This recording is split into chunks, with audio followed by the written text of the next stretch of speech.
video presentation will be on whether social media is an addiction or an obsession.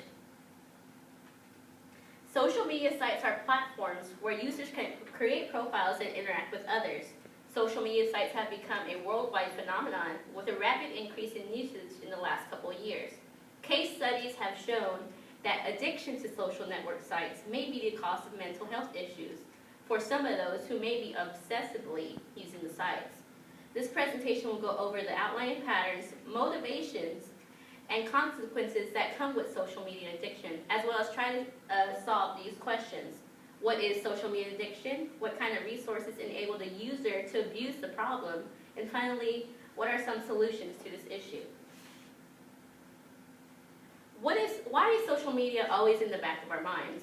Do you sometimes find yourself on Facebook for long periods out of the day? Have you gone through various lengths just to post a perfect picture, just to get likes, or post a perfect status? Is the first thing you grab in the morning your phone just to check your Facebook newsfeed? If you answered yes to any of these questions, then you may be one of these million people in the United States that suffer from this technological bad habit. For many of you that may think that social media addiction, such as Facebook, Twitter, or Instagram, is not considered an addiction, then you are incorrect. You may have noticed a sense of irritability that may come over your body when you haven't logged in for long periods of time. Just like a heroin addict who hasn't had their fix, you may ask yourselves if it's the like factor that comes with these social media sites that brings these waves of impulse and anxiety. What is it with social media that drives our need for satisfaction? The huge popularity that comes with social media could become a concern, especially when people are spending most of their time wasted on it. Social media sites are egocentric. It is gravitated more toward the individual than to the community. We fish for likes and feed off the anxiety of when and who will comment or like our next post or picture. According to the self-affirmation theory, all human beings want to feel like they are worth something to society. Social media sites serve as an outlet to fill these needs for their users. And this may be the reason why you notice how your friends may update their status or change their profile pictures more than twice a day. Self-affirmation is one of the major reasons that makes them feel worthy. Sites like Facebook and Instagram are all about the idea of self-promoting, and that's what makes them so popular.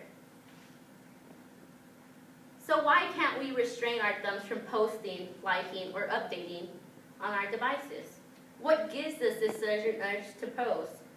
Social media has a tendency to pull us in. Once you logged in, you are immediately hooked.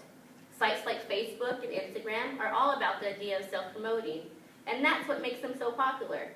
Posting what you're doing every second, posting pictures of yourself, or even giving your own opinion on people's posts gives us a sense of fulfillment. Just like a substance addiction, social media incorporates addiction symptoms, withdrawal, emotional and behavioral changes, feelings of anxiety, and often a relapse. There are hardly any studies that demonstrate the addictive characteristics in social media. With this presentation, I was able to do some research, and I intended to provide some insight on the phenomenon of social media addiction. The participants that I studied, 55 admitted to checking their social media sites more than 5 times a day. 27% admitted to checking their social media sites while they were in a social setting, and 18 admitted to updating their statuses and profile pictures more than once a week. Taking information from various participants allowed me to see how this simple hobby has become an obsession. In terms of my research, the female participants appeared to be more active on social media than the male participants. Overall, the engagement in such sites as Facebook or Instagram have triggered characteristics in people that may explain why they become so obsessed and addicted. These profiles make it difficult for individuals to stay away from the internet. So what are some solutions to this problem? Mobile devices such as tablets and cell phones with internet access are increasing this addiction. Social media has caused human interaction to change. My findings showed that social media has a greater impact on the younger generation, with cost to addiction to increase. With this being said, media, education, and health authorities should take action to promote awareness. Seminars and programs organized by local governments could make an important contribution toward preventing social media addiction. On the other hand, you have to give it to Mark Zuckerberg. He developed a winning formula that has us all hooked. Thank you.